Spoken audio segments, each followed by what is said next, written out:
Superior do Ministério Público, ficando desde logo submetida à apreciação de todos a ata dos trabalhos anteriores.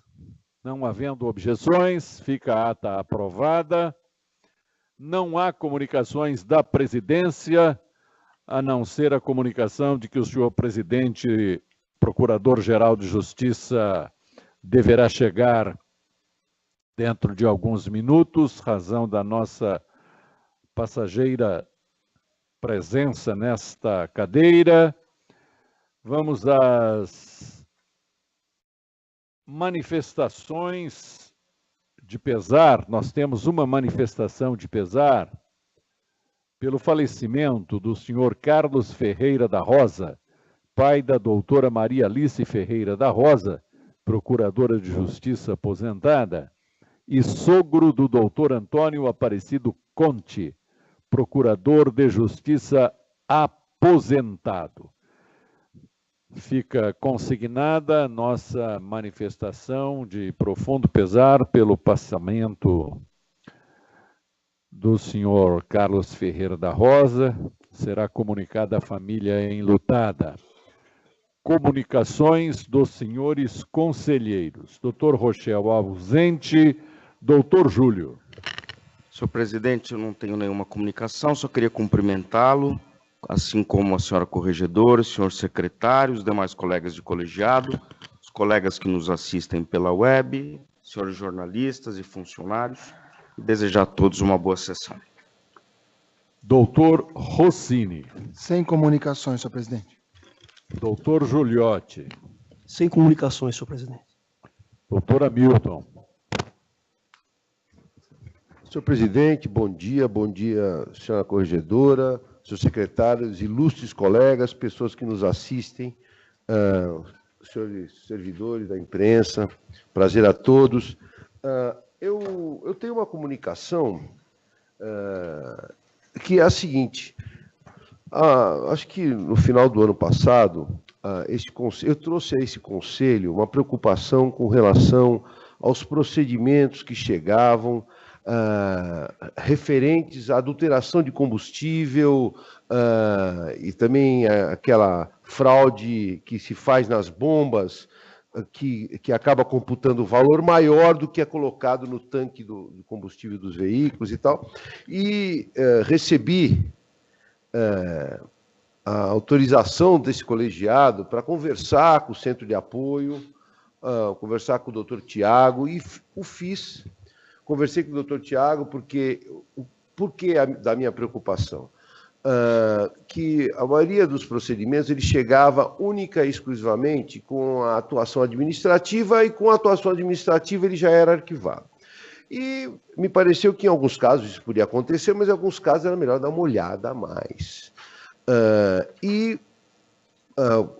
Por delegação, vamos dizer assim, desse colegiado, falei com o doutor Tiago, e depois o doutor Tiago me repassou o assunto para o nosso colega, o coordenador do CAU do Consumidor, o doutor Denilson de Souza Freitas, e nós começamos a trabalhar, pensar em conjunto uma maneira de alinhar o trabalho da Procuradoria-Geral com o trabalho deste conselho, porque este conselho, em remate, é ele que acaba analisando os inquéritos civis, né? Os procedimentos a respeito do assunto, e vem frutificando. Eu gostaria de comunicar isso ao colegiado e também a todos que nos assistem. Vem frutificando por quê? Porque o doutor Denilson, num trabalho de fôlego, fez um levantamento que eu vou depois disponibilizar aos colegas, está ultimando, inclusive, e vai disponibilizar na página do CAU do Consumidor instrumentos e material legislativo, jurisprudencial, doutrinário. O tema é de um emaranhado de normas muito grande, para disponibilizar aos colegas do Estado de São Paulo inteiro, e até mais, né? Podemos até sair do Estado de São Paulo, vai estar disponibilizado lá, para o Brasil inteiro, de uma estratégia de combate a esse mal que atinge a tantos consumidores, pode dar tantos problemas. E o que tem de novo aí? saiu até na página do Ministério Público, do último dia 23, notícia do último dia 23 de maio de 2009, que o Dr. Denilson, pelo Centro de Apoio Operacional na área do consumidor, se reuniu com a Associação Nacional do Ministério Público do Consumidor e vários promotores de vários estados, e um dos temas abordados, além de outros da área do consumidor, foi esse, relativo ao comércio de combustível. E 2 dias antes dessa reunião que ele fez, ele teve uma reunião com este conselheiro, conversamos no dia 21 sobre o tema. Ele está fechando o trabalho que ele vai disponibilizar na página e passa esse trabalho também pela nossa atuação no Conselho. Evidente que nós ainda vamos ler todo o material que ele traz, e a preocupação e a cooperação do Conselho seria, lógico, dentro do convencimento de Vossas Excelências, seria separar eventual caso isolado de alguém que pratica um problema desse, aí ficaria no âmbito, eventualmente, só administrativo, de fatos reiterados. Porque aí nós teríamos que partir, o Conselho teria que, se essa prova não viesse nos inquéritos, nós fazíamos essas diligências nós determinaríamos essas diligências à origem, para se constatar uma reiterada situação, porque a base é uma súmula do Conselho que diz que se a atuação administrativa for o suficiente, haverá o arquivamento. Ora, se nós notarmos que a atuação administrativa não foi o suficiente com as diligências, nós pediríamos aos órgãos de polícia administrativa e tal, aí nós poderíamos tomar outra medida que não apenas o arquivamento. Então, vamos trabalhar, evidentemente, o convencimento de todos os colegas, mas se nós viermos a fechar nesse sentido, nós estaremos atuando alinhado ao senhor Procurador-Geral através do Centro de Apoio, sinalizando à classe que a súmula ela pode até ser aplicada. Um caso isolado, depois a pessoa se colocou dentro do prumo da lei. Agora, se nós viermos a constatar, e temos como constatar isso, pelas agências de fiscalização, que aquele posto continua com problemas, nós podemos enveredar para a área judicial, inclusive com pedido de dano moral, como alguns colegas já têm feito pelo interior. Nós temos algumas notícias nesse sentido. Por quê? Porque a súmula não está sendo obedecida. Por que não está sendo obedecida? Porque se existe uma reiteração de problemas, evidentemente que não foi suficiente a atuação administrativa. Era esse o registro que eu queria fazer. Eu vou disponibilizar aos senhores o e-mail que o doutor Denilson me disponibilizou, e acho que nós podemos trabalhar alinhado com a Procuradoria-Geral nesse importante problema que tantos danos causam aos consumidores. Era esse o registro, senhor presidente, senhora corregedora e demais colegas, que eu queria fazer nesse momento. Muito obrigado. Muito bem. Doutor Olheno.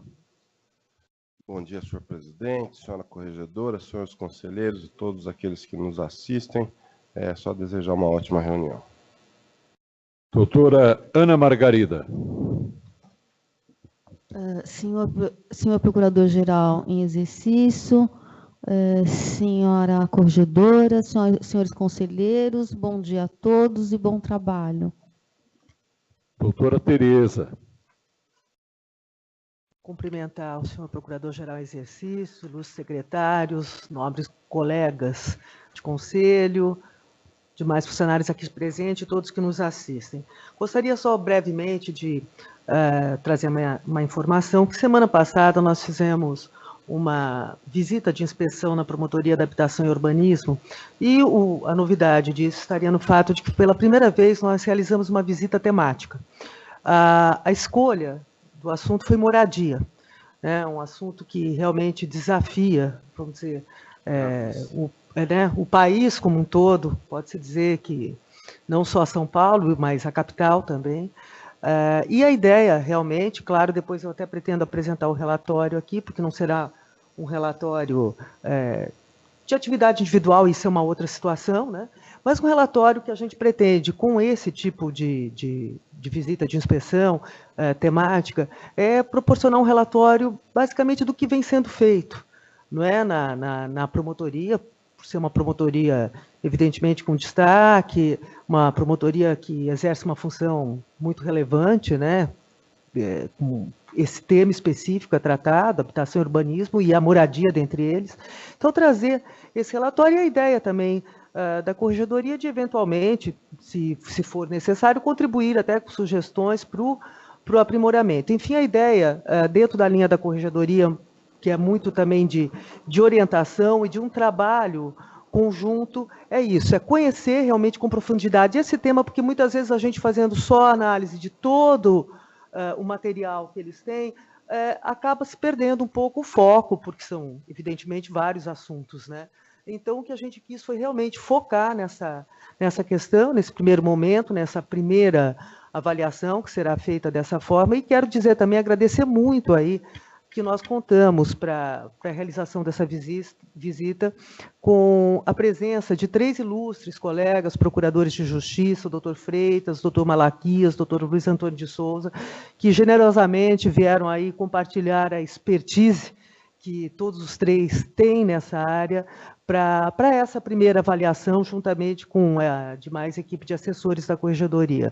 Então, gostaria de trazer, de noticiar aqui, também dizer que, a partir de amanhã, eu vou para Brasília, em razão da reunião dos corregedores gerais, comunicar isso, e que na próxima semana estaremos aí fazendo uma visita de inspeção, agora na Promotoria de Mandado de Segurança. Enfim, é isto por hora. Obrigada. Pela ordem, senhor presidente. E apenas a título de colaboração com a Corregedoria, eu tive a oportunidade de trabalhar na Secretaria de Segurança Pública e eu representava o secretário num grupo no Tribunal de Justiça chamado GAORP, que era um grupo sobre reintegração de posse. Esse tema particular me parece que é bastante apropriado porque envolvia as promotorias de habitação e urbanismo. A doutora Maria Isabel conhece bastante esse assunto, e ela tentou, quando estava no centro de apoio, criar, eu não sei, eu só estou, vou me permitir fazer um exercício de análise muito breve, e é apenas, como eu disse, a título de sugestão, já que a Corregedoria está fazendo esse trabalho temático, porque nós temos um problema muito sério de ocupações no estado inteiro, e, aliás, no Brasil, e essas ocupações são resultado de uma falta de uma política de assistência social. Nós temos uma crise econômica muito séria e, obviamente, essa crise econômica acaba atingindo principalmente as pastas de direitos sociais, de garantia dos direitos fundamentais, e a moradia é uma delas. Então, nós temos um número muito significativo de ocupações, e nessas ocupações, pessoas com deficiência, idosos, crianças, envolvendo a questão de creches, enfim, problemas variados, todos voltados à área de direitos sociais, o que demandaria uma discussão multidisciplinar na hora de que a Polícia Militar chega lá para promover a reintegração de posse, e fica um universo de pessoas sendo espraiado na cidade, sem casa, sem moradia, sem escola, sem educação, sem saúde, sem nada. Então, apenas a título de colaboração, que poderia se pensar em algum tipo de uma atuação conjunta entre os promotores de infância, habitação, pessoa com deficiência, idosos, etc., para que o Ministério Público pudesse dar a sua contribuição nesse drama, né, que essas famílias que estão ocupando esses locais, né, enfrentam. Então, que se pensasse aí, não é, em alguma coisa ou alguma saída, apenas que eu acho que é oportuno, já que está sendo feito esse trabalho. Então, só para... Senhor presidente, Eu agradeço muito, doutor Júlio, já até posso adiantar, claro, depois, na hora que nós finalizarmos o relatório, pretendo realmente trazer, porque, como eu digo, aí não se trata, é uma visão do trabalho que vem sendo feito, que eu acho que é importante que nós tenhamos, até uma forma, como eu disse aos colegas, de colocar a sociedade também, levar o conhecimento de tudo que vem sendo feito pelo Ministério Público. E uma das coisas que já foram, nós conversamos muito também a respeito, esse trabalho já vem sendo feito, isso me deixou muito satisfeito. Então, uma integração com a área da saúde, com a área de direitos humanos, né? Talvez haja necessidade também de uma integração em razão de outras situações, até mesmo com os colegas da área criminal. Mas, enfim, então, realmente, foi o que nos motivou como essa primeira escolha, em razão, como o senhor bem disse, não é... A questão da moradia, ela é extremamente complexa e envolve uma série de atividades, né? Infelizmente, e de várias disciplinas, né? Claro que acho que é algo de uma... não é uma solução fácil, evidentemente, é um problema que vem de longa data, mas o importante é demonstrar o empenho e o trabalho que já vem sendo feito e, de alguma forma, naquilo que a gente puder sempre colaborar. Eu tenho certeza que também os demais órgãos de administração superior também, sendo trazido o conhecimento que vem sendo feito, também poderão seguramente colaborar e de forma que cada vez mais essa questão que é tão sensível, não é, que afeta tantos, possa encontrar um melhor encaminhamento. Mas muito obrigada pela sua sugestão. Eu queria também fazer uma pequena intervenção e tentar juntando todas essas pontas, elogiar essa visão que a Corregedoria tem para as atividades fim. Evidentemente que todos esses interesses difusos, eles vão impactar naquela outra atividade fim, que é a atividade criminal, ou seja, aquilo que a Constituição nos defere de maneira exclusiva, que é a titularidade da ação penal pública incondicionada, ou da ação penal pública, ela certamente terá impacto em razão de uma correta intervenção nesses direitos. E nessa linha de raciocínio é importante ouvir a Corregedoria, na pessoa de Vossa Excelência, mas também aproveitar o ensejo, e já que nós estamos transmitindo as sessões, porque é um assunto que tem muito interesse, não só aqui na capital, mas para que se repliquem essas experiências positivas pelo Estado, porque há grandes regiões urbanas no nosso Estado, várias. Se eu nominar aqui, eu vou ser injusto com aquelas que eu não nominarei. Mas a questão da moradia, ela está na Grande São Paulo, ela está permeando por toda a região do Estado de São Paulo. E aí, naquela linha do que o senhor secretário já falou aqui em outras oportunidades, permitir que, além do relatório, se os colegas quiserem e puderem, fazer um uso da palavra aqui, né, senhor secretário, para que nós possamos dar cumprimento àquilo que a gente já via no começo do ano passado e em campanha, permitir que também o púlpito desse conselho sirva como um local de manifestação dos promotores de justiça que estão na atividade fim. Ou seja, pensar a secretaria, junto com a presidência, junto com a corregedoria, pensar uma forma de que, assim como o colega do GAECO fez aqui semana passada, outros grupos, outras promotorias possam também difundir as boas práticas e, com isso, o promotor ocupar o espaço que legitimamente também ele pode fazê-lo. Isso tem que ser difundido. Então, nessa linha de raciocínio, não sei se o secretário pensa em se manifestar, mas é essa reflexão que eu faço. É assim que eu me manifesto, senhor presidente. Muito bem, podemos prosseguir. Ingressando na ordem do dia, temos um pedido de permuta formulado entre as doutoras Mariana Bernardes Andrade e Silva, sexta promotora de justiça substituta da 41ª Circunscrição Judiciária de Ribeirão Preto, e Joana Franklin de Araújo, sexta promotora de justiça substituta da 34ª Circunscrição Judiciária Piracicaba, PT 40749/19, Comissão de Movimentação na Carreira. Pois não, senhor presidente. Foi formulado esse pedido de permuta entre as duas colegas, foi publicado devidamente no Diário Oficial e decorreu prazo sem impugnações. estão obedecidas as prescrições legais e regulamentares, preenchendo as requerentes os requisitos para o ato contra o qual não houve impugnação. A permuta está legitimada, razão pela qual a comissão indica ao plenário o voto favorável à sua consecução. Todos de acordo? O relator. Deferido o pedido de permuta formulado pelas ilustres promotoras de justiça. Pedidos de afastamento interessados. Doutores Marcos Roberto Funari, 24º promotor de justiça criminal, PT 36304/19, relator conselheiro Hamilton.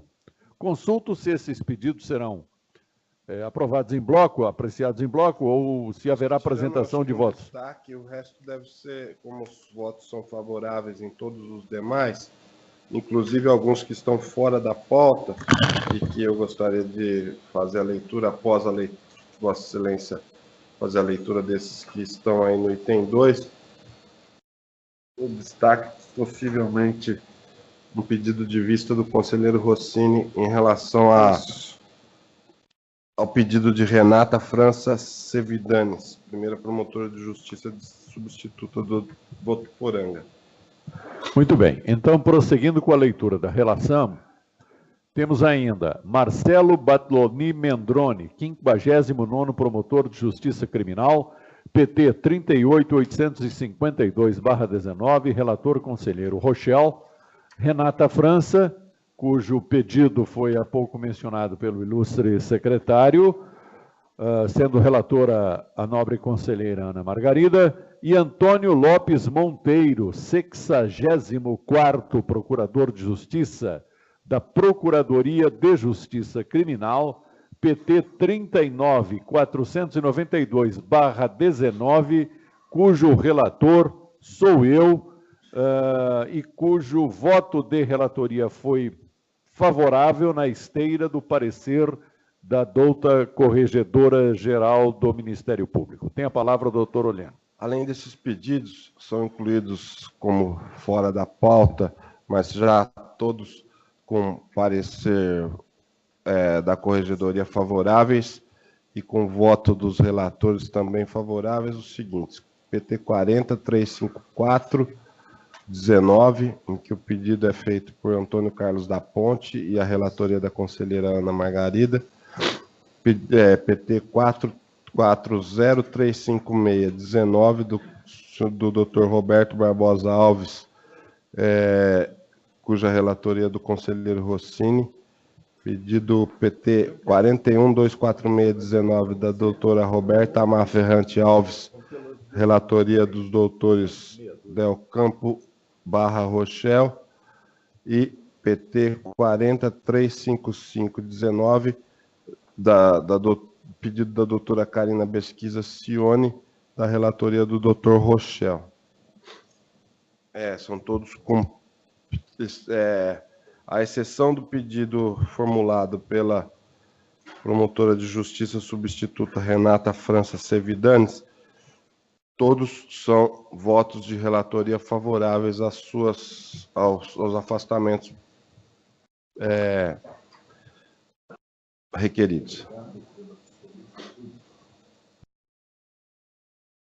Consulto os senhores conselheiros, todos estão de acordo com os votos de relatoria, excetuado o caso mencionado pelo doutor secretário? Sim. Com os relatores. Muito bem.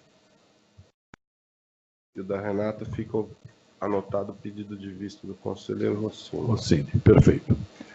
Apresentação de relatório de atividades realizadas no curso 57º Estágio Especial de Inteligência para órgãos civis oferecido pela Escola de Inteligência Militar do Exército, entre os dias 30 de julho a 10 de agosto de 2018, em Brasília, Distrito Federal. Interessado, doutor Rafael Queiroz Piola, primeiro promotor de justiça de Guaíra, PT 41.467/19, relator conselheiro Juliotti.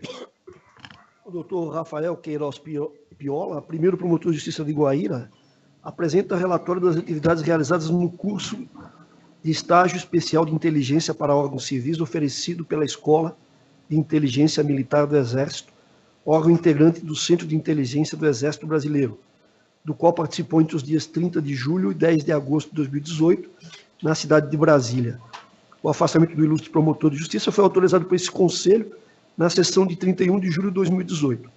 O relatório apresentado pelo digníssimo promotor de justiça comprova a sua participação nas atividades para as quais se afastou, demonstrando aproveitamento, atendendo assim ao disposto no artigo 218, inciso 2º, da Lei Complementar 734, de 26 de novembro de 1993, e artigo 175 do Regimento Interno do Conselho Superior do Ministério Público.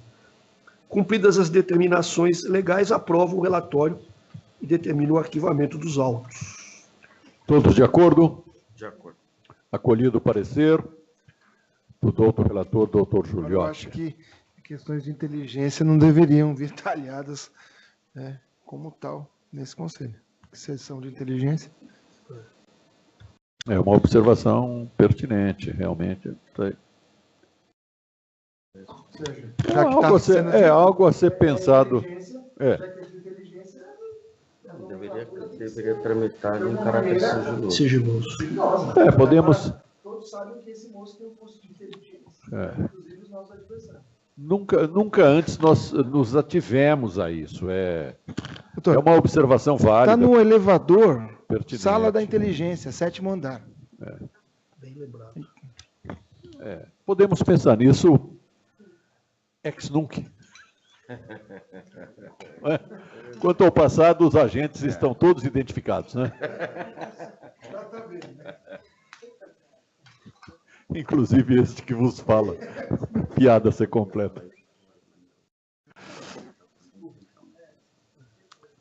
Temos também uma reclamação acerca de posição geral, no quadro geral de antiguidade, com pedido de antecipação dos efeitos da tutela. Interessado Paulo Campos dos Santos, segundo PJ de Bariri, PT 59978/18, relator doutor Giuliotti. Senhor presidente, o meu voto está no BVA, para quem eventualmente desejar acompanhar. No presente caso, o doutor Paulo Campos dos Santos, segundo promotor de justiça de Bariri, postulou e teve deferida antecipação de tutela para imediata alteração de sua posição na lista de antiguidade, ante o reconhecimento da validade do tempo de serviço que prestou na função de delegado de polícia do Estado de Santa Catarina. O Centro de Recursos Humanos adotou todas as providências e o tempo de serviço do Dr. Paulo Campos dos Santos foi imediatamente incluído na lista de antiguidade, não se aguardou a lista de final de ano.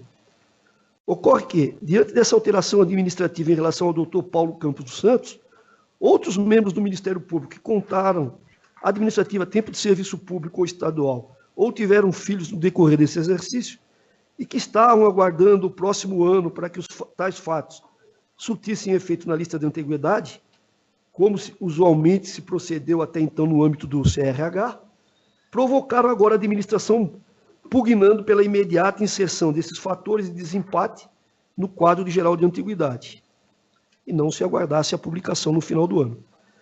Em razão disso, o CRH consultou esse Conselho Superior, indagando se a autorização para o cômputo desses tempos deverá refletir no quadro geral de antiguidade no momento da contagem ou somente ao final do exercício, como sempre ocorreu. O digníssimo doutor Oleno Ricardo Souza Escucuglia, conselheiro secretário, votou no sentido do cômputo imediato desses tempos no quadro geral de antiguidade.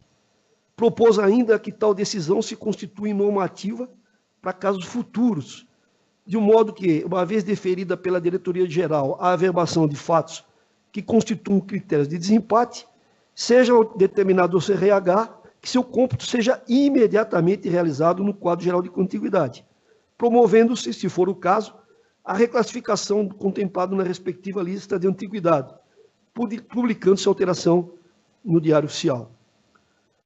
Por outro lado, o digníssimo Corregedor-Geral do Ministério Público proferiu voto no sentido de que se seja mantida a regra atual, que determina que as alterações no quadro geral de antiguidade devem ser feitas no início de cada ano, conforme disciplinado no artigo 155 a 158 do Regimento Interno do Conselho Superior do Ministério Público, e que seja retificada a decisão administrativa destes autos, para que a contagem de tempo de serviço para todos os fins deferida ao Dr. Paulo Campos dos Santos surta efeitos em relação ao desempate na lista de antiguidade somente na elaboração do quadro do próximo ano. Por fim, o digníssimo subprocurador-geral de Justiça também votou desfavoravelmente a adoção da normativa proposta pelo digníssimo conselheiro secretário, sustentando em síntese o seguinte: permitir que averbações relacionadas a fatores de desempate em concursos internos na carreira pudessem ser efetivadas no quadro geral de antiguidade logo após o seu reconhecimento administrativo, significaria ensejar instabilidade e desordem nos concursos de provimento derivado. Ainda segundo o entendimento da assessoria jurídica, promoveria instabilidade gratuita e desnecessária, porquanto os critérios de desempate sofreriam alteração diária ou com frequência excessiva, ensejando a aplicação dos concursos que porventura estivessem em andamento, gerando surpresa na disputa. É o relatório. A Lei Orgânica do Ministério Público, artigo 135, parágrafo 1º da Lei Complementar número 734/93, ao tratar do processo de provimento de cargos por promoção ou remoção, prevê que a antiguidade na entrância será apurada considerando as alterações no quadro de antiguidade até o último dia do prazo de inscrições. Portanto, a nosso ver, a averbação de situação que gera desempate na antiguidade é direito daquele que foi contemplado com tal decisão e deve ser aplicação imediata, não havendo qualquer justificativa legal para que se aguarde até a próxima revisão anual da lista para experimentar a plenitude desse direito. Foi exatamente o que decidiu esse egrégio Conselho Superior ao deferir, por unanimidade, a antecipação de tutela para a imediata alteração da posição do Dr. Paulo Campos dos Santos na lista de antiguidade, ante o reconhecimento da validade do tempo de serviço que prestou na função de delegado de polícia do Estado de Santa Catarina. Portanto, sob pena de se consolidar uma situação de desigualdade entre membros da instituição, só resta a este Conselho Superior universalizar a decisão aqui proferida, para determinar ao CRH a imediata alteração no quadro geral de antiguidade de todos que tenham, no decorrer do ano averbado, em seus prontuários, situações que demandem o desempate previsto no artigo 135, parágrafo 2º da Lei Orgânica do Ministério Público. Também porque não me parece plausível que o já reconhecido direito dos interessados no desempate na lista de antiguidade deva dormitar nos escaninhos, aguardando a publicação no início do ano vindouro para gerar efeitos. Outro sim, com o avanço e a disponibilidade das tecnologias, em especial ênfase a digital, tornou-se possível o registro de informações em tempo real, de forma viável, rápida e eficiente, não procedendo, salvo melhor juízo, a preocupação da assessoria jurídica de que a adoção da proposta do conselheiro secretário possa gerar insegurança ou instabilidade e desordem nos concursos de provimento e derivado. Pelo contrário, a imediata alteração da posição na lista de antiguidade, não vedada ao nosso ver pelo artigo 155 do regimento interno desse Conselho, que apenas prevê um marco temporal fatal e peremptório até o dia 31 de janeiro de cada ano, implicará na real identificação do quadro geral de antiguidade e conferirá maior transparência, legitimidade e segurança aos interessados no concurso de provimento interno. Ante o exposto, voto favoravelmente à adoção da normativa proposta pelo digníssimo conselheiro secretário. É assim que eu voto, senhor presidente. Votamos todos com o doutor relator? Não. A Corregedoria mantém a posição, doutor Sabella, e eu estava até verificando aqui o voto que foi lançado. O doutor Oliano, pelo que me lembro, propôs que fosse feita a retificação, nesse caso, e que esta regra pudesse se aplicar para casos futuros. Exato. Foi nesse sentido, né? Não a manutenção, que seria para determinar a retificação, nesse caso específico, e a adoção dessa regra para casos futuros. No caso específico, o Conselho aprovou, sim, não, eu certo? sei. E houve a retificação, a perfeito. alteração no CRH. Aí, como vários durante o ano passado contaram seus tempos e acabaram tendo averbações, a proposta foi no sentido de que a gente pudesse fazer disso uma questão automática. A administração reconheceu o direito do colega de contar para todos os efeitos, está reconhecido. Isso hoje, antigamente, até se justificava a alteração da lista e tal, mas acho que hoje a lei não veda que ela seja feita automática, isso é uma questão de uma interpretação regimental, certo? De que isso tem que ser todo começo do ano, mas a ideia é de que a gente possa autorizar que o CRH, uma vez reconhecendo para todos os fins, já o faça efetivamente para todos os fins, inclusive para desempate na lista de antiguidade, com as publicações devidas e tudo mais, para eventual impugnação. Essa é a ideia. Na verdade, aqui eu vou até me referir ao voto que já consta, evidentemente, dos autos, né? Mas a questão é o seguinte: a Corregedoria entende, então, pela manutenção, que é mais oportuna a manutenção da regra atual. Por quê? E eu vou me permitir a leitura. Não se divisa conveniência alterar a regra normativa para instalar uma instabilidade gratuita em que os critérios de desempate poderiam sofrer alteração diária, colhendo aplicação nos concursos em pleno andamento. Ou seja, nos parece que isso poderia gerar uma situação de instabilidade, muitas vezes até uma certa, vamos dizer assim, confusão, que poderia ter reflexos nos concursos de promoção. Haveria verdadeira consagração da surpresa na disputa, em detrimento da certeza e da estabilidade do direito, ou seja, os princípios da segurança jurídica, que é uma superproteção jurídica, e o da proteção à confiança legítima, seriam levados de roldão pelas modificações incessantes do quadro geral de antiguidade. Porque, é claro, nasce alguém, pode ter um filho hoje, o que alteraria o quadro, às vezes durante um concurso em andamento. Ou seja, nos parece que essa é uma situação que poderia levar a muitas questões tormentosas já no âmbito de um concurso de promoção ou remoção que já tem, vamos dizer assim, uma série de requisitos e uma série de expectativas também de parte de cada um dos colegas. E prossigo dizendo, e de mais a mais, a alteração para propiciar que a averbação do tempo de serviço público e o nascimento de filhos implica imediata modificação no quadro geral da antiguidade para fins de desempate previsto no 135, parágrafo 2º da nossa lei orgânica, confrontaria o próprio texto da lei ao esmiuçar os atos de competência do Procurador-Geral de Justiça, o artigo 19, incisos 5 e 10 da própria lei orgânica, e deste Conselho Superior, artigo 36, inciso 10. A desconformidade entre a regra legal, que estabelece procedimento para confecção, que é a publicação até o dia 31 de janeiro, e a aprovação do quadro geral de antiguidade, com o informalismo que se pretende adotar mediante publicações e aprovações sucessivas ao longo do ano.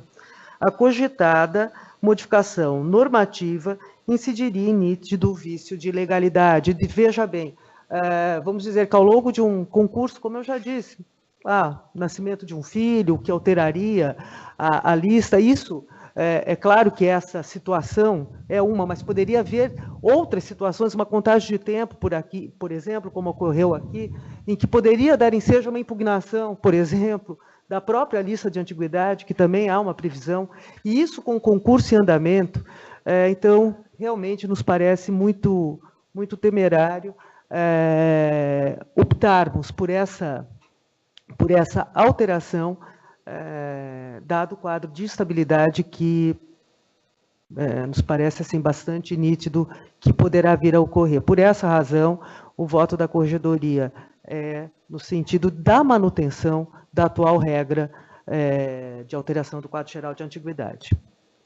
inclusive com a retificação, porque se houve problema, desculpa dizer, com relação a esse fato específico, e se houve uma decisão, inclusive parte da própria corregedoria, mas se houve uma avaliação ali equivocada, a ideia é fazer a sua retificação para que essa alteração se dê no momento oportuno. A questão da retificação já ficou prejudicada, porque o caso é do ano passado e esse ano já houve, né, ele se promoveu, já houve todo um, especificamente com relação ao doutor Paulo Campos. Mas, então, aqui a decidir seria especificamente se a gente vai entender que é possível, tantas e quantas vezes durante o ano houver alteração na condição de algum promotor de justiça em relação à sua antiguidade, pelo reconhecimento, pela administração do seu tempo de serviço para todos os fins, ou se isso deve se processar sempre em janeiro com a publicação da lista de antiguidade. Senhor presidente, queria fazer um comentário quando chegar a minha vez. O doutor Júlio tinha pedido... Não, eu vou deixar para depois. Então, doutor Hamilton. Só para fazer um esclarecimento, o artigo 135, parágrafo 1º da lei complementar, fala que prevê que a antiguidade na entrância será apurada considerando as alterações do quadro até o último dia do prazo para inscrições. Então, não existe... Vedação. Não há problema de ocorrer isso durante a realização do concurso, porque esse quadro é considerado até o último dia do prazo para inscrições. É só essa observação que eu queria fazer. Eu gostaria de, em complementação à exposição da senhora corregedora, trazer uma outra preocupação que me ocorre com relação a esse assunto, que é o planejamento dos promotores de justiça quando da sua escalada na carreira. O colega, ele analisando aquela lista de antiguidade, ele vai projetar que ele consegue ir para determinada comarca. Quando, então, ele terá uma surpresa no trajeto, porque ninguém planeja em uma semana a vida. Quem tem filhos, esposa, família, projeta por alguns meses. Daí a razão da segurança, não ser só da administração, mas ter também daquele que se inscreve. E qual é a surpresa dele quando, por alguma razão que possibilita a mudança da antiguidade nesse trajeto, ele não vai mais para aquele lugar, nem por antiguidade. Então, eu fico com... já posso antecipar o meu voto. Eu acho que esse sistema nunca prejudicou, sempre trouxe maior segurança jurídica e traz planejamento que pode ser frustrado se a mudança acontecer. Temos a palavra de 2 órgãos da administração que traçam essa preocupação. A Corregedoria e a Procuradoria-Geral. Ambos se posicionam contrários. São eles... órgãos que refletem preocupação, porque são eles que um faz a movimentação e o outro vê, evidentemente, prejuízos que a má movimentação causa. Então, eu acho que esse assunto mereceria ter mais reflexão. Eu fico um pouco preocupado de fazer essa mudança. E com relação ao posicionamento do doutor Giuliotti, que observou por 2 vezes, que a lista da antiguidade vai ser observada quando do último dia de inscrição, é dentro da ótica da antiguidade prevista em janeiro. Não necessariamente da antiguidade prevista full time, como aconteceria se nós fizéssemos uma mudança. Então, por essas ponderações, longe de mim ser retrógrado, ser conservador e não querer que as novas tecnologias nos sirvam para trazer mais justiça à carreira, mas eu tenho essas preocupações que se somam às preocupações já estabelecidas pela senhora corregedora. E já antecipo o meu voto, que eu vou votar com o voto da corregedoria. Mais alguém deseja se pronunciar? O Júlio, Vossa Excelência vai se pronunciar. Eu estou só ouvindo. Será que essa questão está madura para voto? Eu acho que não. Eu tinha.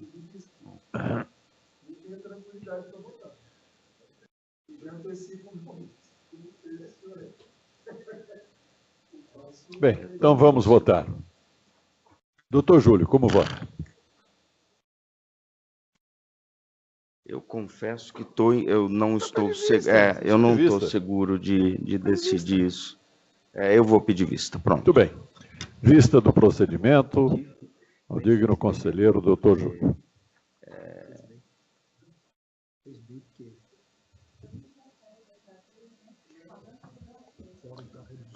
Eu submeto à apreciação de todos uma inversão de pauta entre os itens 5 e 6. Parece-me que no que pertine ao item 5, o ilustre conselheiro Hamilton tem um voto a apresentar, é isso?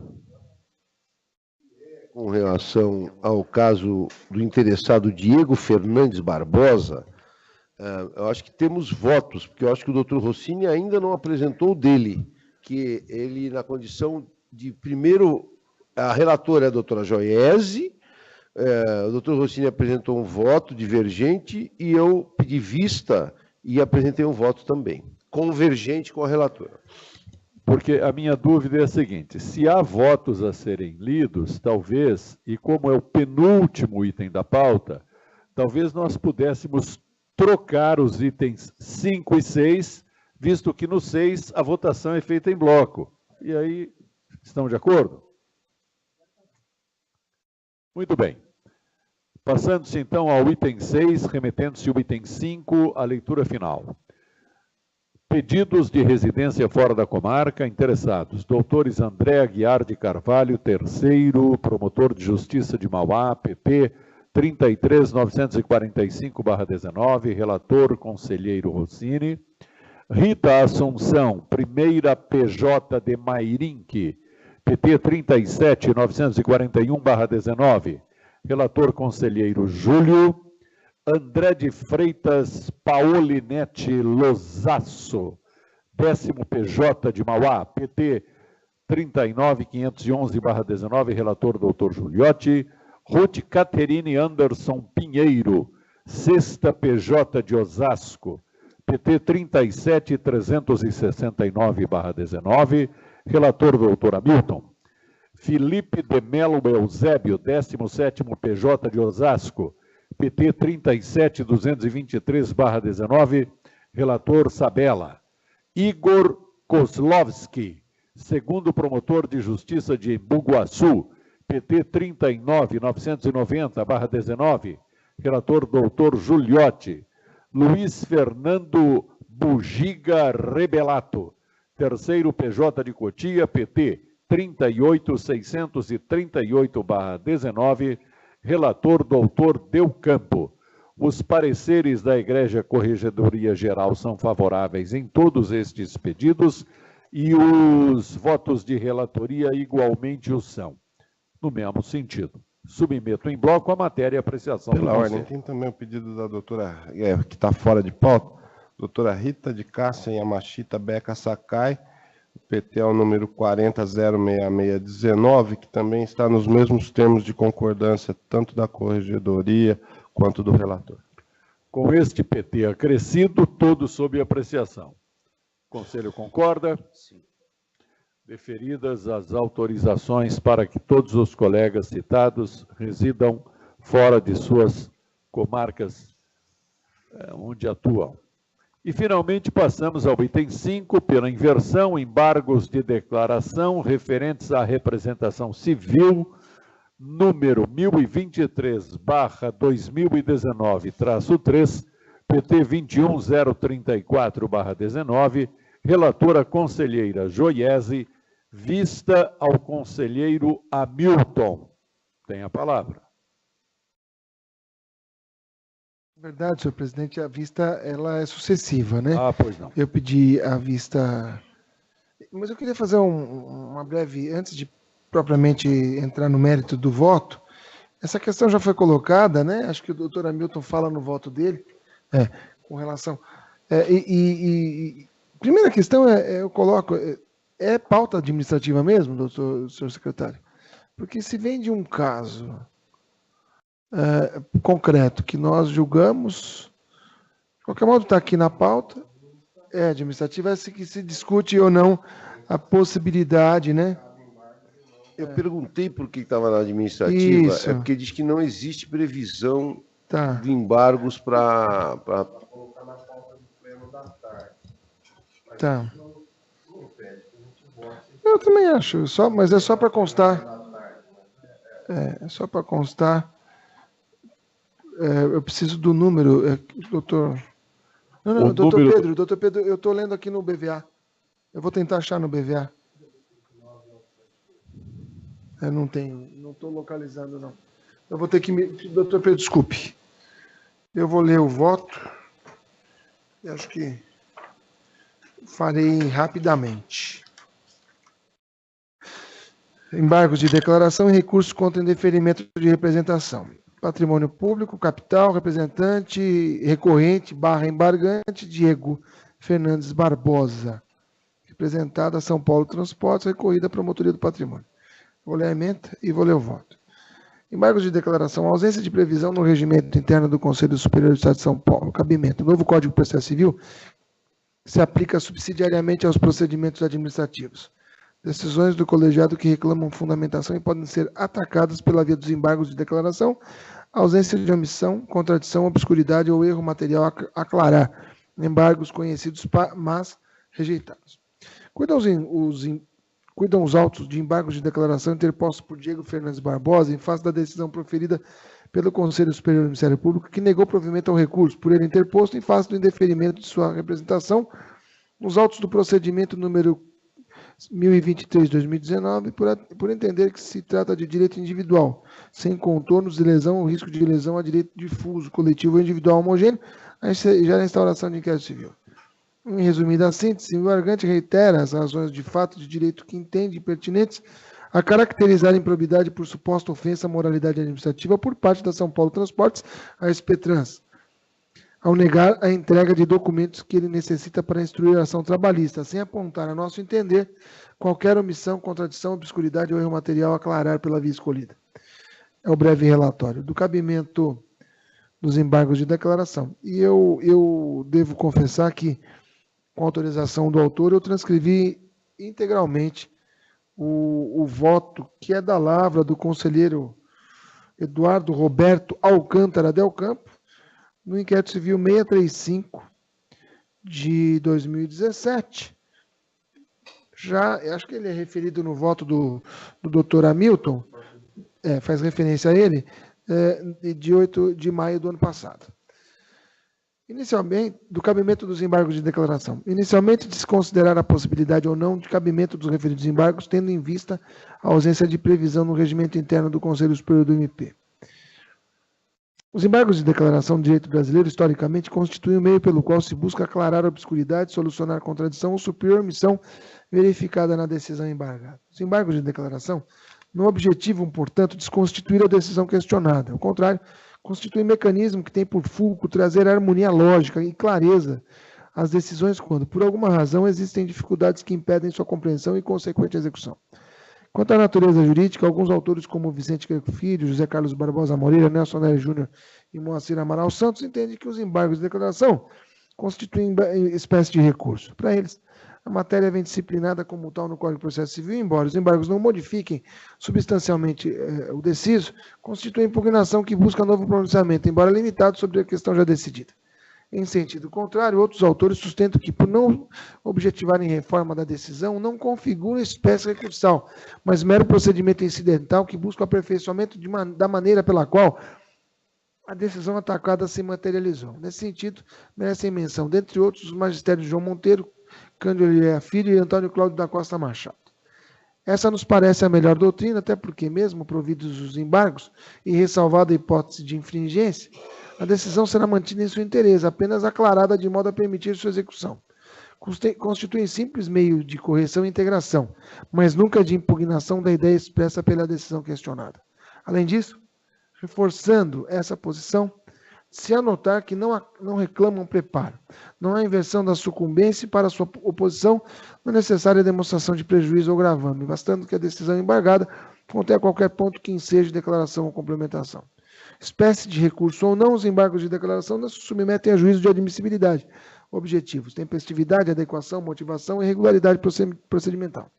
Objetivos e subjetivos: interesse de agir e legitimação. A fundamentação é vinculada, ou seja, para que sejam cabíveis, é necessário que a decisão atacada apresente um ou mais dos seguintes defeitos: obscuridade, contradição, omissão ou correção de erro material. Esta última possibilidade introduzida pelo novo Código de Processo Civil. Artigo 1022. Cabe embargo de declaração contra qualquer decisão judicial para 1. Esclarecer a obscuridade ou eliminar contradição. 2. Suprir a omissão de ponto ou questão sobre a qual devia se pronunciar o juiz de ofício ou requerimento. E 3. Corrigir erro material. Obscuridade é a falta de clareza, a redação que impede o conhecimento da precisa vontade do julgador e pode recair sobre as razões de decidir ou sobre o cerne da questão. Contradição é a existência de proposições conflitantes e inconciliáveis. A contradição, da mesma forma que a obscuridade, pode inquinar tanto a decisão como as razões do deciso. Se observar que a contradição que justifica os embargos de declaração é aquela interna, dentro da própria decisão e não eventualmente entre a decisão e o diploma legal que a justifica. Omissão é a falta de manifestação, quer na fundamentação, quer no dispositivo, sobre as matérias suscitadas pelas partes ou que deveriam ser apreciadas de ofício. Além de obscuridade, contradição ou omissão, o novo Código de Processo Civil ampliou as hipóteses de cabimento, acrescentando a possibilidade da correção do erro material, obviamente quando não admitido de ofício.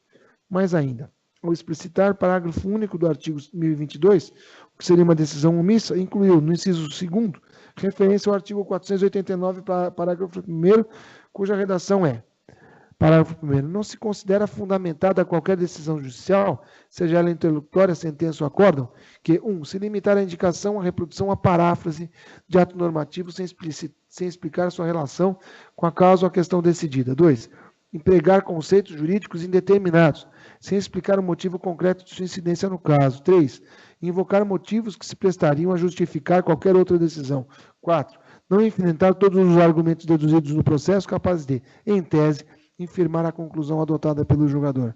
5º, se limitar a invocar precedente ou enunciado de súmula, sem identificar seus fundamentos determinantes, nem demonstrar que o caso sob julgamento se ajusta àqueles fundamentos. E 6º, deixar de seguir o enunciado de súmula, jurisprudência ou precedente invocado pela parte, sem demonstrar a existência de distinção no caso em julgamento ou a superação do entendimento. Buscou a determinação do novo estatuto de ritos traçar com isso, aspas, parâmetros de qualidade da fundamentação que, se não atendidos, implicarão a nulidade da decisão, conforme Maria Lúcia Conceição, em Código de Processo Civil anotado. Quanto aos pronunciamentos passíveis de embargos de declaração, o revogado do Código de Processo Civil de 73 previa que cabem embargos de declaração quando houver na sentença, no acordo, obscuridade ou contradição. 2. For omitido ponto sobre o qual devia pronunciar-se o juiz ou tribunal. O novo Código de Processo Civil, portanto, disciplinou a matéria em seus artigos 1022 e 1023, ampliando significativamente o rol de decisões passíveis de ser atacadas pela via dos embargos de declaração, ao prever a possibilidade de oposição contra qualquer decisão judicial. 1022, caput do Código de Processo Civil. Outra modificação importante foi a possibilidade de os embargos apresentar contrarrazões, quando eventual acolhimento importar em modificação da decisão embargada. Artigo 1023, parágrafo 2º do CPC. Resumindo, as principais modificações trazidas pelo novo Código de Processo Civil quanto aos embargos de declaração foram: a inclusão do erro material entre as hipóteses de cabimento. B. A possibilidade de oposição em relação a qualquer decisão, incluindo aquelas decisões interlocutórias. C.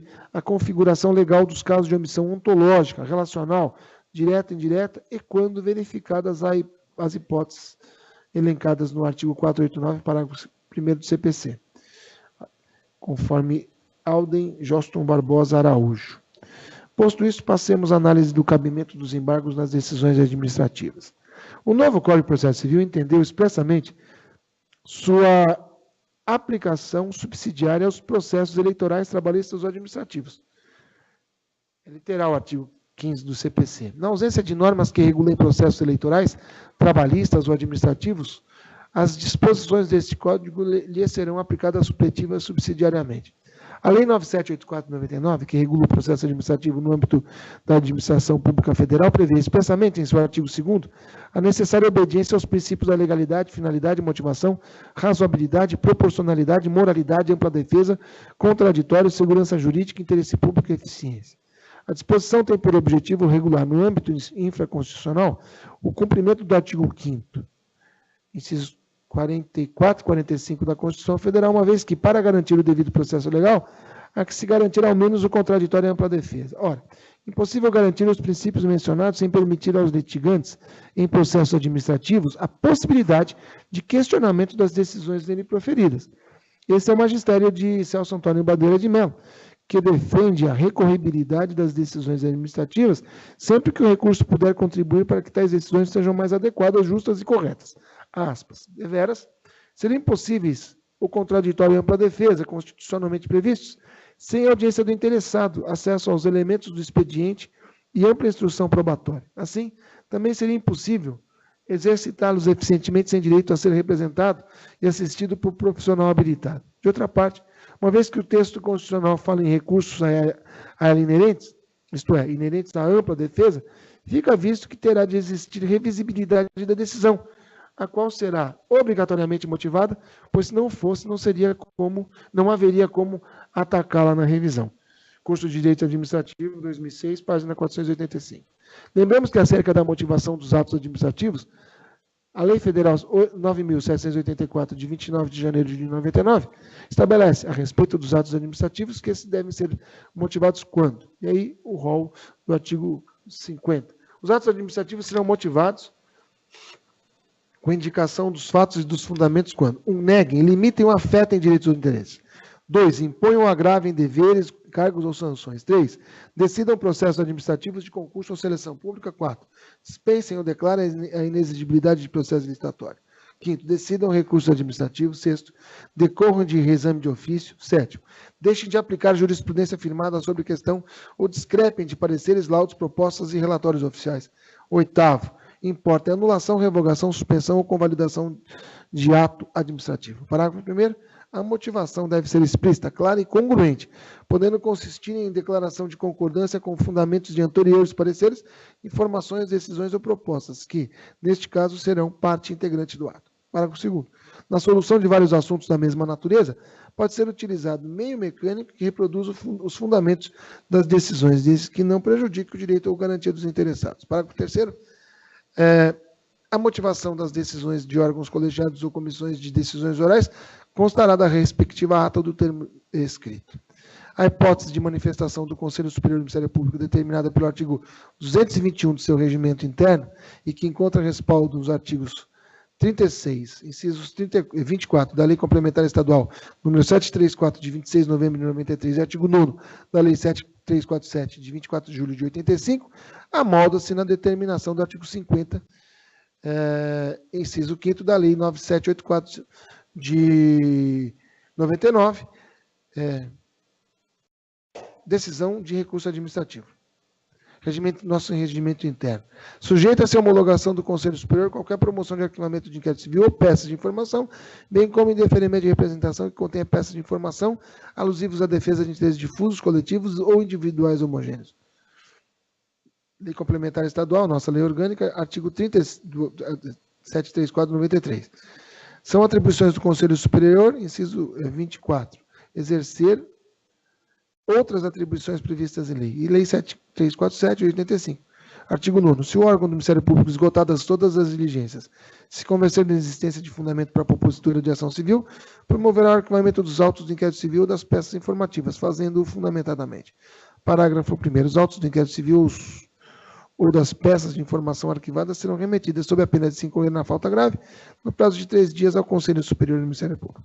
Parágrafo 2º. Até que, em sessão de conselhos do Conselho Superior, seja homologada e rejeitada a promoção de arquivamento, poderão as associações legitimadas apresentar razões escritas ou documentos que serão juntados aos autos do inquérito ou anexados às peças de informação.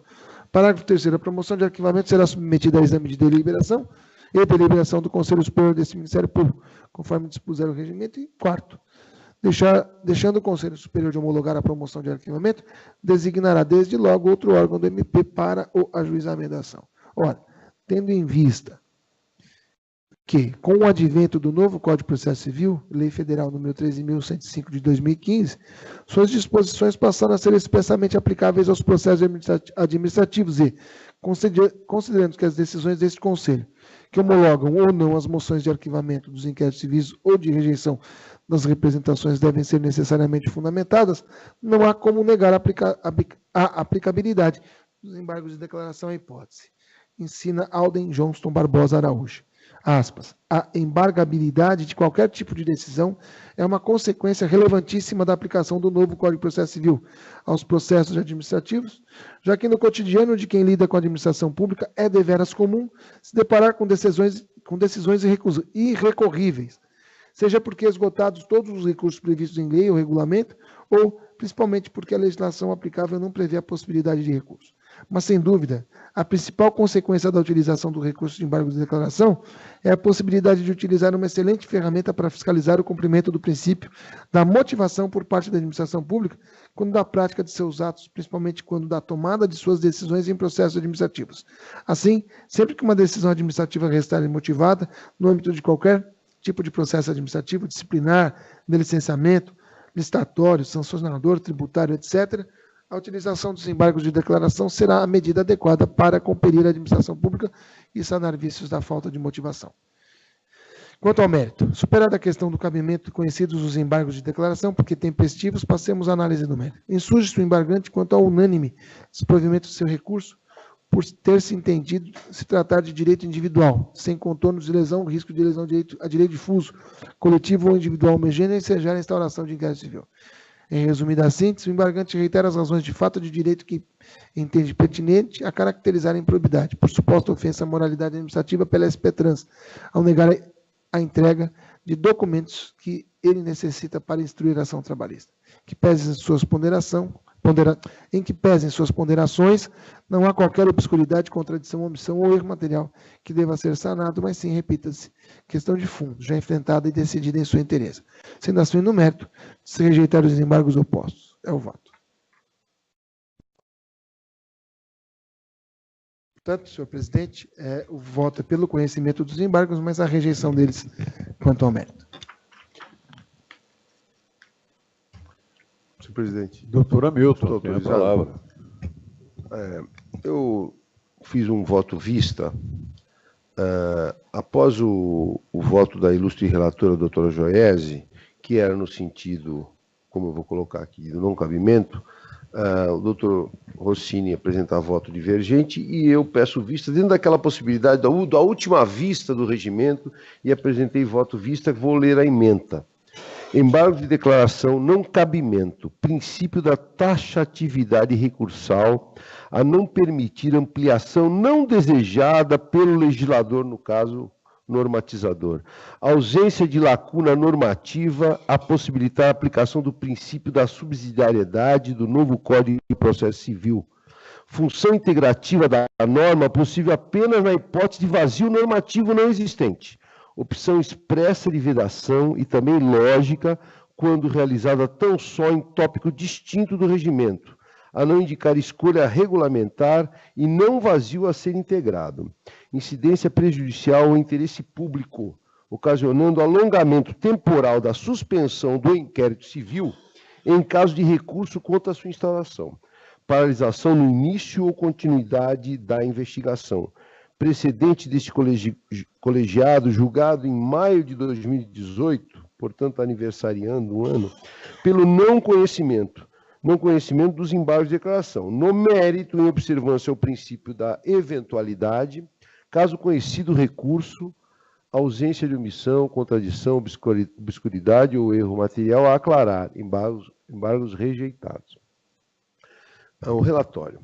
Cuidam os autos de embargos de declaração interpostos por Diego Fernandes Barbosa em face da redecisão proferida pelo Egrégio Conselho Superior do Ministério Público, que negou provimento ao recurso por ele interposto em face do indeferimento de sua representação nos autos do procedimento, número que eu não vou ler, no qual pedia ao embargante providências contra a São Paulo Transportes por violação da Lei de Acesso à Informação, com a alegação do não fornecimento por completo de documentos de procedimento administrativo, apontando em seus embargos contradição, entendendo que deveria a decisão do Conselho Superior analisar outros dispositivos normativos citados, bem como deveria ter determinado a instauração do inquérito civil, visando investigação de improbidade administrativa, o que requer nos presentes embargos de declaração.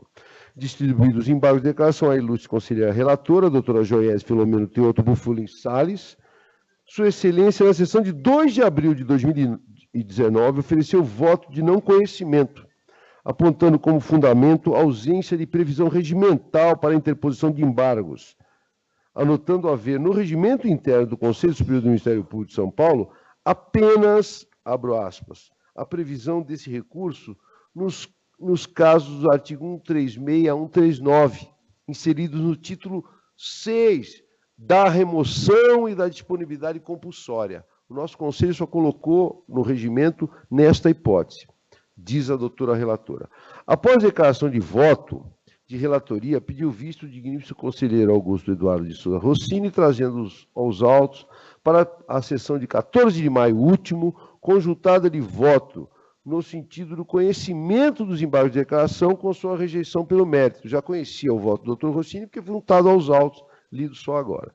Em síntese, em seu voto visto, o digníssimo conselheiro, após apresentar posições doutrinárias colidentes sobre ter ou não os embargos de declaração de natureza jurídica de recurso, inclina-se pela posição que considera mero procedimento incidental de aperfeiçoamento de decisão, conhecendo os embargos opostos por aplicação subsidiária do novo Código de Processo Civil, indicando no novo Código o artigo 15 que prevê, na ausência de normas que regulem processos eleitorais, trabalhistas ou administrativos, as disposições desse Código lhe serão aplicadas supletiva e subsidiariamente, na ausência.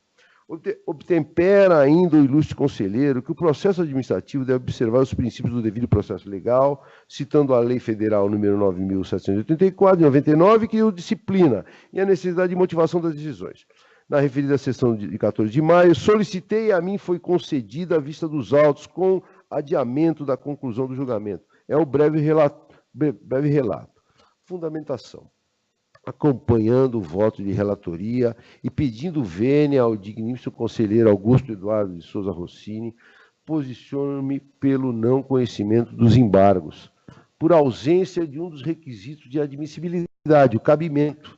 Porém, em observância ao princípio da eventualidade, se ao mérito se chegar, no mesmo sentido dos demais conselheiros que já se pronunciaram e pelas mesmas razões, voto pela rejeição dos embargos, vislumbrando ainda caráter infringente no veiculado inconformismo. Do não cabimento dos embargos de declaração, eu abro aqui um tópico. Inicialmente, quanto à configuração dos embargos de declaração como recurso ou não, anoto que o novo Código de Processo Civil parece ter acolhido posicionamento doutrinário de que tratamos de recurso, pois inserido topicamente no título 2, sob a rubrica dos recursos, destinando-lhes o capítulo 5, após nos capítulos antecedentes prever da apelação, capítulo 2, do agravo instrumento, capítulo 3, do agravo interno, capítulo 4, mantendo os embargos no rol dos recursos, como fazia o anterior CPC/73, dando tratamento dialético característico dos recursos com possibilidade de manifestação do embargado e de alteração da decisão. Porém, a tendência em reconhecer os embargos de declaração como recurso, cito aqui até um julgado do STJ, ou lhe dar essa natureza jurídica, ocasiona pouco efeito prático. Posto, como registra Daniel Amorim e Assunção Neves, a discussão, apesar de interessante, limita-se ao campo doutrinário. O certo é que, como recurso ao procedimento incidental de aperfeiçoamento da decisão, os embargos de declaração não foram previstos no regimento interno do Conselho Superior do Ministério Público, quando quando da apreciação de decisões de promoção de arquivamento, indeferimento de representações ou de instauração de inquéritos civis, mas tão só para hipótese anotada pela digníssima relatora, doutora Joiese, nos artigos 136 a 139, inserido no título 6, sob a rubrica da remoção e da disponibilidade compulsória, da análise do regimento interno do Conselho Superior do Ministério Público. Com efeito, o regimento interno, no título 6, sob a rubrica da remoção e da disponibilidade compulsória, no capítulo 9, prevê nos artigos 136 a 139 os embargos de declaração. É expresso, nesse capítulo da remoção compulsória, né, 12 embargos da declaração. O mesmo não acontece no capítulo 8º do regimento, designado sob a rubrica dos recursos. Artigos 257 e seguintes. O regimento, quando trata dos recursos, não fala em embargos de declaração. Nele não existe previsão para oposição dos embargos de declaração. Aliás, pelo contrário, excelências, eu queria que os senhores prestassem atenção nisso.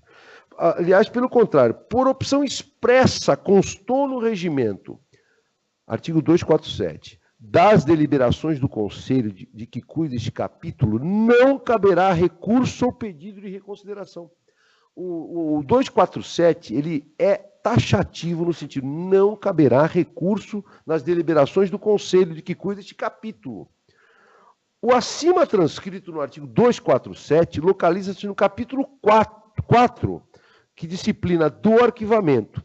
Mas a vedação, expressa no 247 que eu li, alcança o capítulo 8º do regimento, que trata dos recursos. Artigo 257 e seguintes, porquanto, no capítulo 8º, consta a norma extensiva no artigo 262, parágrafo 2º, que estabelece, no julgamento dos recursos, aplica-se o disposto no artigo 220 e seguintes. Estes artigos 220 e seguintes iniciam o título 12 do regimento, que trata do inquérito civil sob as rubricas sequenciais transcritas abaixo, chegando-se até o artigo 256, passando, portanto, do 247. Vale dizer, abrangendo o artigo 247. Então, aquela menção que veda 247, ela é alcançada por norma extensiva no regimento. O regimento, eu no primeiro momento, no ano passado, como eu me manifestei dizendo assim, olha, não há previsão, que foi o fundamento da doutora Joiese. É pior que isso. Não é que não há revisão, há vedação. O 247 das deliberações do Conselho, de que cuida esse capítulo, eu coloco em negrito no meu voto, como os senhores devem ter lido, não caberá recurso ou pedido de reconsideração. Esse artigo 247, ele é alcançado por norma extensiva também nos casos dos recursos. Então, não é que existe vazio, não é que existe omissão. Por norma extensiva expressa, nós vedamos recursos, a não ser no caso específico, que é previsto lá na remoção compulsória. Então, não há aqui vazio, não há omissão a ser integrada por analogia. Aqui nós temos vedação expressa com remissão extensiva de todos esses artigos. A vedação se estende por todos os capítulos que tratam do arquivamento, dos recursos e assim por diante. Portanto, dentro de uma interpretação sistêmica com remissão extensiva, não há lacuna, não há omissão, mas sim opção normativa expressa em não permitir oposição de embargos ou qualquer outro recurso ou pedido de reconsideração. Bem por isso, a aplicação subsidiária prevista no artigo 15 do Código de Processo Civil não incide na medida em que, pelo princípio da especialidade, vigora o nosso regimento interno, tornando nessa seara a fundamentação trazida no julgamento do recurso pelo Conselho Superior a última decisão sobre a instauração ou não do inquérito e sua homologação. Aliás, a aplicação subsidiária é processo de integração de lacuna normativa.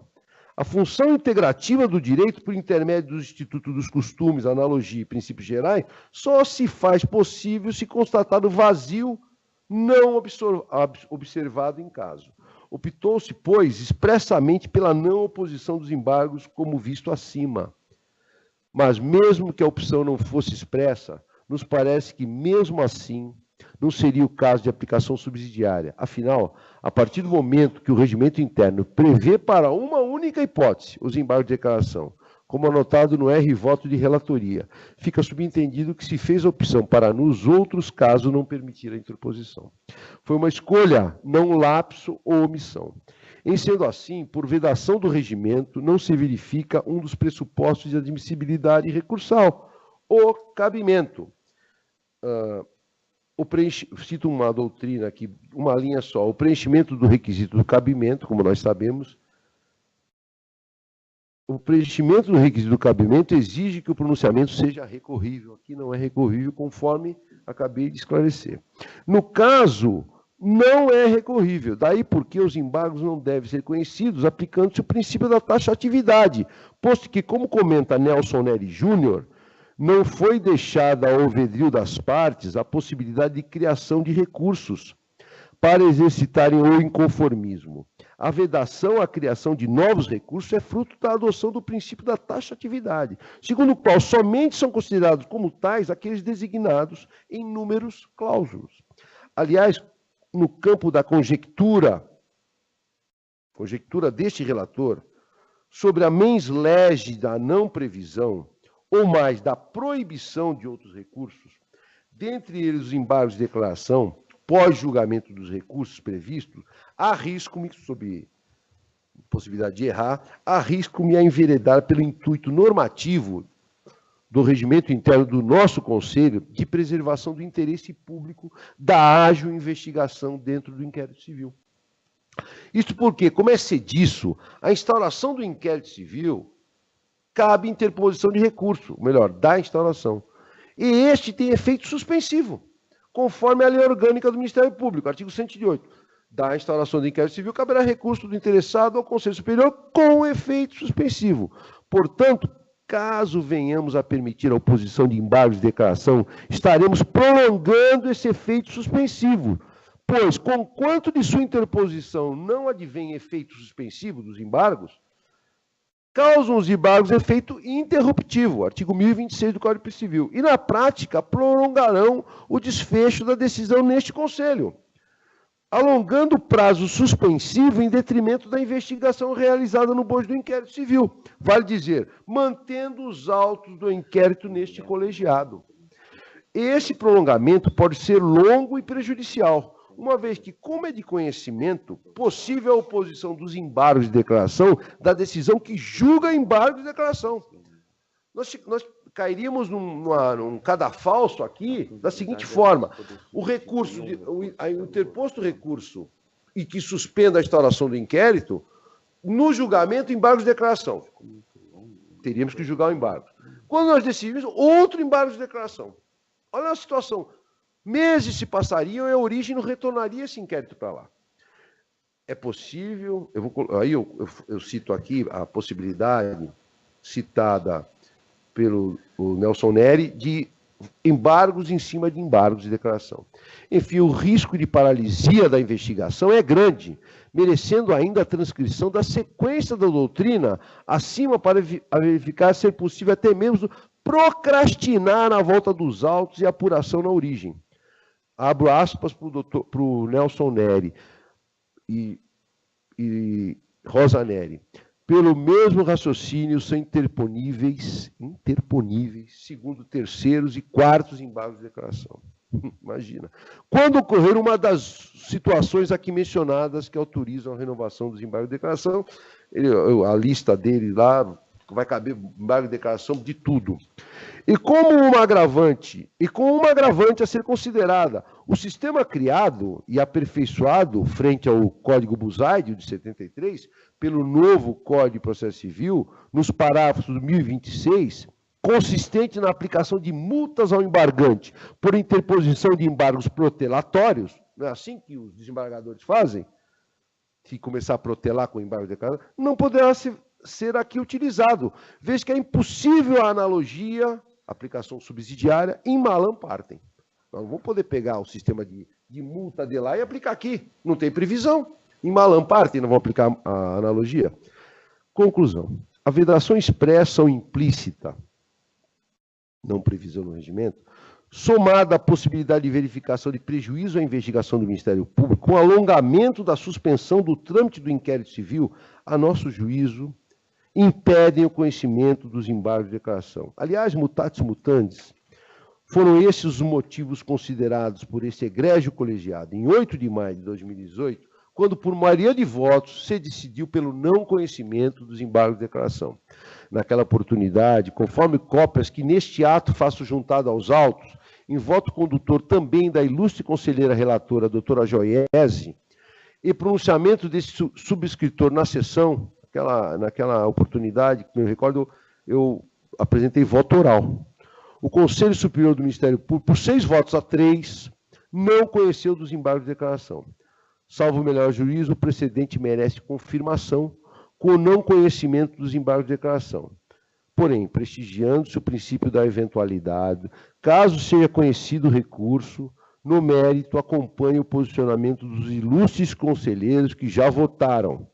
Não há qualquer obscuridade, contradição, omissão ou erro material que deva ser sanado. A decisão embargada apreciou tudo quanto necessário para decidir, na verdade, nítido o caráter infringente dos embargos, como ressalvado no relatório deste voto, tanto que a pretensão é obter a instauração do inquérito civil, através dos embargos, pedido final dos embargos. Em sendo assim, meu voto, pedindo vênia ao conselheiro Rossini, é pelo não conhecimento dos embargos de declaração, mas se conhecido, pelo meu voto, não os provejo. Era isso.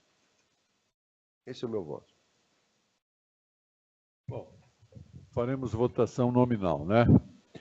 Primeiramente, o quesito que se põe sob apreciação é pelo conhecimento ou pelo não conhecimento, tá certo? Tendo sido a doutora Joiese relatora e tendo emitido seu voto, e achando-se aqui o conselheiro Júlio em substituição à digna colega, tenho a impressão que o conselheiro Júlio não vota, tá certo? E o voto da conselheira relatora foi pelo não conhecimento, não é isso, né? Doutor Rossini, pelo conhecimento. Ilustre conselheiro Giuliotti, como vota? Senhor presidente, eu vou mudar meu entendimento. Eu já votei aqui nesse plenário pelo não conhecimento, mas na linha do meu entendimento em relação ao pedido da promotora substituta fazer o curso no exterior, na linha do meu entendimento que nós devemos alterar a data da publicação do quadro geral de antiguidade, eu entendo que nós devemos evoluir em alguns aspectos. E embora não esteja previsto no regimento os embargos, eles devem sim ser admitidos nos termos do brilhante voto do conselheiro Rossini. Eu penso que aqui nós devemos fazer não uma interpretação meramente literal, mas uma interpretação histórico-evolutiva e adotar a nova regra do CPC, que determina que todas as decisões administrativas sejam sim embargáveis, né? Me parece que essa regra do CPC é uma evolução, né, na seara para dar maior segurança, estabilidade e certeza das decisões jurídicas, e dentro dessa evolução eu estava observando a minuta do regimento interno da comissão, eles inclusive observando essa evolução no direito, essa interpretação histórica evolutiva, eles incluíram na minuta a ser votada por esse egrégio conselho. Então, mudando o meu entendimento, peço vênia aos colegas, mudando o meu entendimento, eu acompanho o voto do doutor Rossini pelo conhecimento dos embargos. Conselheiro Hamilton, pelo não conhecimento. Doutor Olhano. Eu voto com a relatora e os acréscimos do conselheiro Hamilton. Doutora Ana Margarida. Eu queria cumprimentar o doutor Rossini, porque, mais uma vez, os argumentos que ele usa nos deixa bastante impressionada, mas eu ainda vou votar com o doutor Hamilton, acompanhando a relatora, mas especialmente pelo voto lido hoje pelo doutor Hamilton, ainda é o meu convencimento. Também queria cumprimentar pela argumentação do doutor Hamilton, que de uma maneira extensa, nos convenceu. Então, eu voto pelo não conhecimento. Doutora Tereza. Cumprimentando a ambos, né, excelentes votos, ambos os colegas, conselheiros, doutor Rossini, doutor Hamilton, mas eu também, pedindo vênia, doutor Rossini, para ousar e divergir do seu posicionamento, entendo como escorreitos aí os fundamentos trazidos pelo doutor Hamilton, em acréscimo ao voto que já fora proferido pela eminente relatora, notadamente no que diz respeito ao fato de não perceber, no caso, lacuna, como foi bem colocado, né, a viabilizar a aplicação subsidiária do artigo 15 do Código de Processo Penal, do Código de Processo Civil, dado que também, como já muito bem explanado no voto, somente aí seria possível usarmos esse processo de função integrativa, esse processo integrativo da norma. Não há lacuna, pelo contrário, o regimento é expresso quando diz aonde ou em que situações é cabível a oposição dos embargos. Então, por essas razões e as demais também muito bem colocadas no brilhante voto do doutor Hamilton, voto pelo não conhecimento. É nesse sentido também o meu voto pelo não conhecimento, e eu queria fazer um rapidíssimo comentário a respeito de um dos aspectos ventilados no técnico e bem construído voto do conselheiro Rossini. Aliás, ambos os votos foram exaurientemente técnicos, cada um prestigiando o ângulo de visão das coisas que lhe pareceu mais adequado. Mas, no que pertine a conexão empreendida pelo conselheiro Rossini entre o tema motivação e embargos de declaração, eu teria uma observação restritiva a fazer. Se o defeito de uma decisão no plano administrativo conecta-se com defeito ou ausência de motivação, ela é insuscetível de saneamento via de embargos de declaração. Eu partilho a opinião dos que entendem que não existem atos anuláveis no campo do direito público, que só existem atos nulos.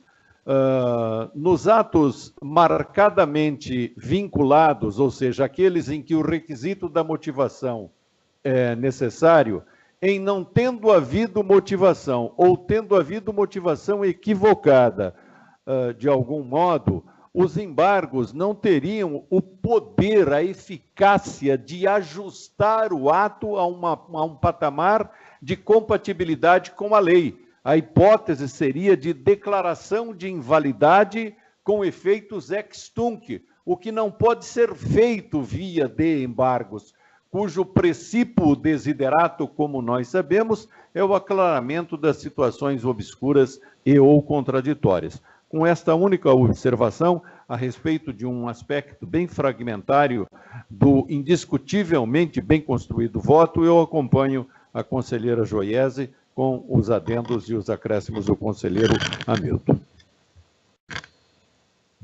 Depois de declarado o voto, eu queria me manifestar. Foi declarado? À vontade, à vontade. Não, mas houve maioria, então. Houve maioria. Então eu quero aqui discutir. 1, 2, 3, 4, 5, 6 votos pelo não conhecimento e 2 votos pelo conhecimento. Eu queria aqui deixar consignado que esses pontos de vista que eu trago, eles antecipam o debate que deve ser feito com relação ao regimento. Não é? Eu procuro, nas minhas manifestações, tão somente ler os votos e não fazer considerações.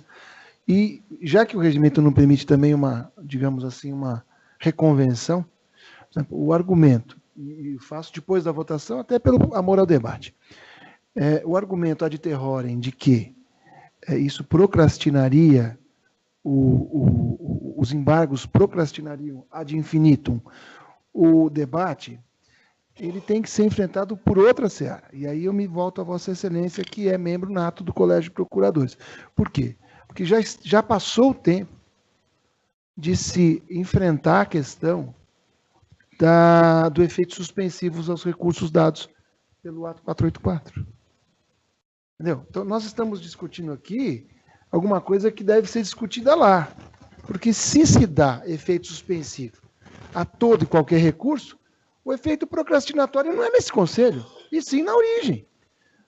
Portanto, o 484, quando for revisado, que alguém tenha essa sensibilidade, enfrente essa questão do efeito meramente devolutivo e não suspensivo. Porque enquanto não houver essa questão, decisões administrativas, e eu vou respeitar, e respeito a maioria, evidentemente que eu respeito, se vindas sem clareza, sem a necessária fundamentação, e o voto diz isso, nós estaremos jogando as nossas decisões para o judiciário, o que é temerário, o que é pior. Então, acho que a questão que se coloca aqui de não se dar efetividade a uma decisão, ela antecede isso tudo. E essa reflexão que eu queria fazer. Já que nós falamos de tecnologia aqui, inclusive na decisão com relação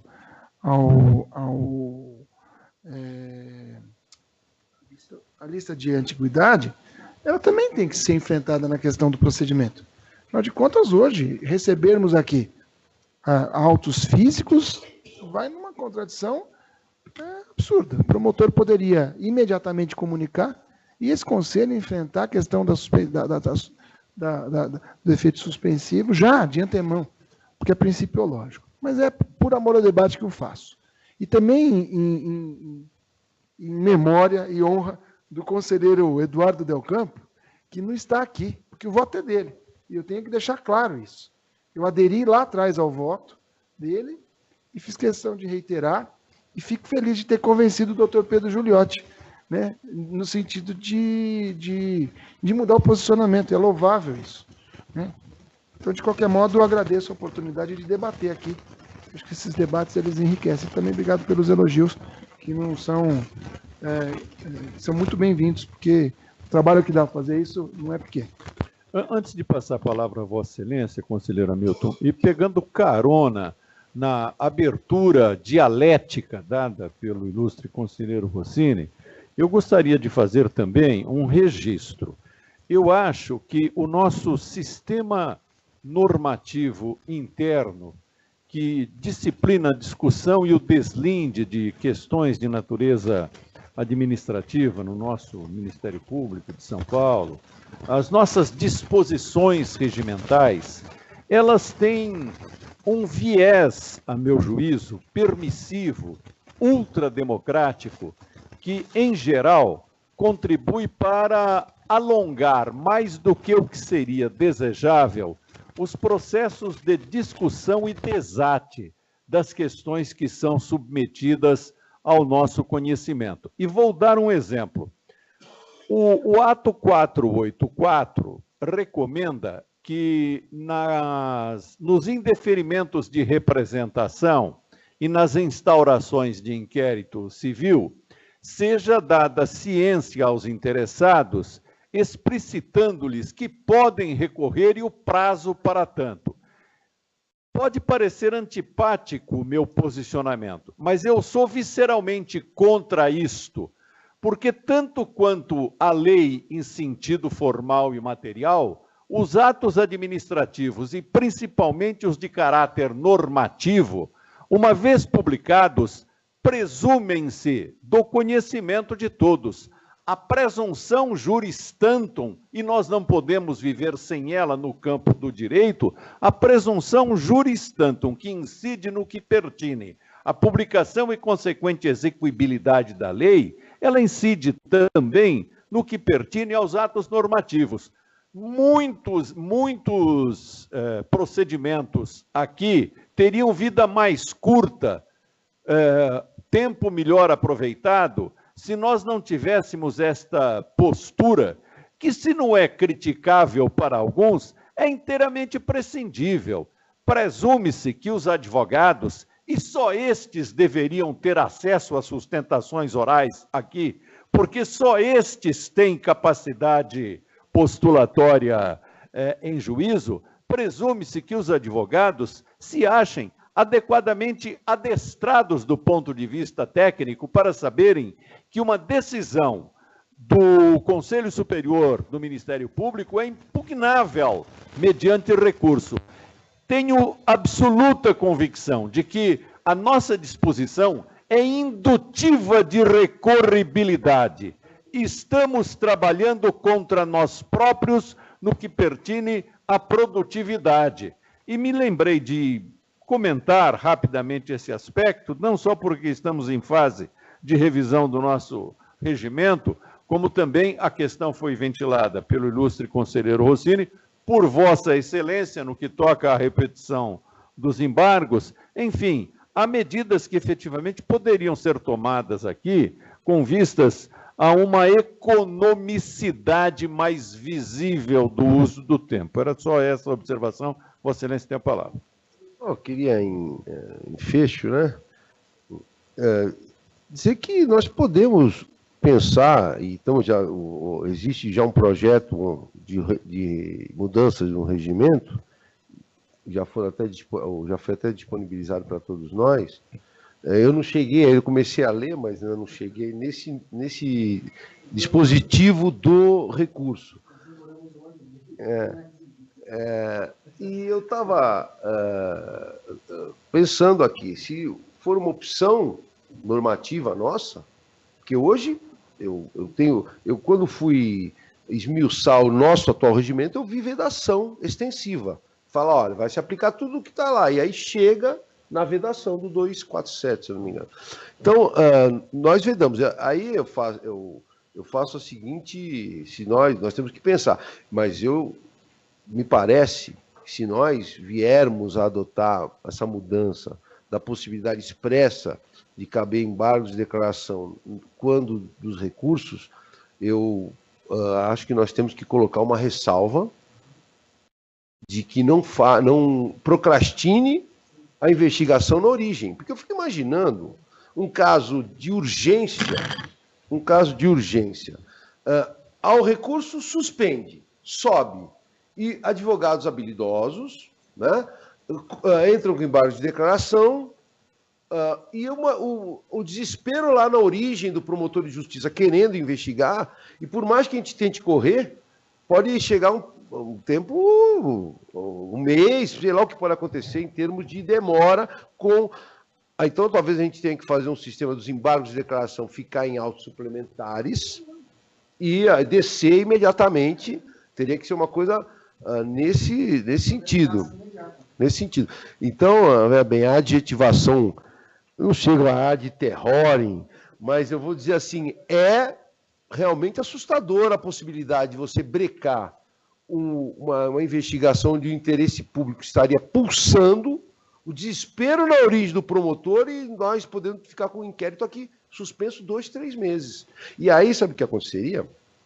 Eu sou um advogado no caso desse. Eu entrava com embargo de declaração, na hora que nós negássemos o embargo de declaração, me petava um mandado de segurança. Pumba! Aí eu brecava aquilo lá 6 meses a investir. Então temos que tomar muito cuidado com esse sistema. Se fizermos essa previsão futura, temos que tomar cuidado para não bloquear a investigação na origem. É só esse registro que eu queria fazer. Processual penal impõe multa. É uma forma de se solucionar também a questão. Parece que o mesmo valor da causa, não é isso? Acompanhando aí os debates, só como também um entendimento que eu acho que a gente deve advogar com relação às mudanças do 484, hoje, com a possibilidade que a gente vai ter até o final do ano de ter esses procedimentos todos de forma eletrônica, certo? Vai ser autos virtuais também, como são os processos e os civis e criminais modernos,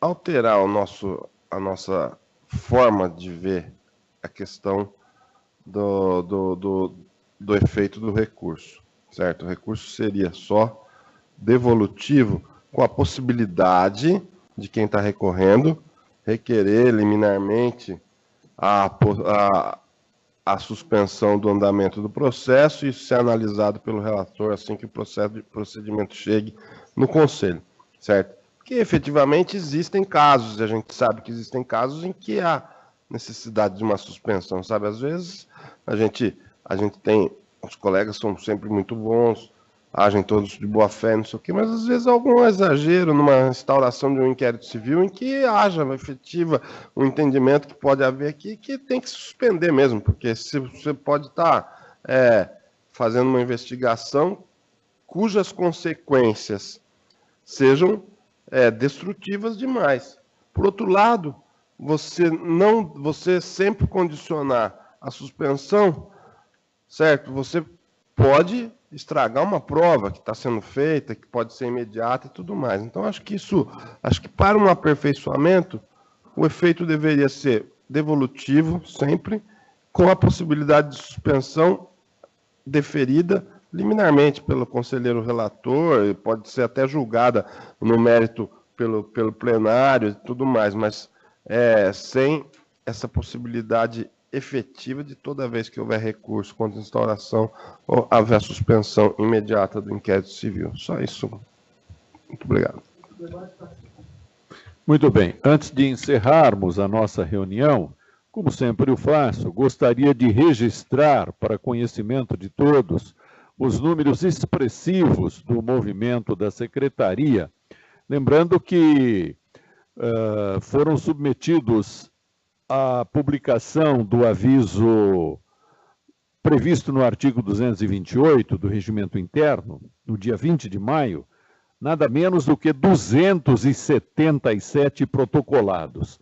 E é digno de nota também que a última distribuição registra, em 23 de maio de 2019, registra o elevado número de 492 protocolados distribuídos. Então, mais uma vez, enfatizando a carga de trabalho imanente ao Conselho, aos nossos dias, ao período que atravessamos, eu encerro estes trabalhos no período da manhã. Talvez 14h30 seja um bom horário, né? Dado o adiantado da hora, né? 14h30 estaremos de volta.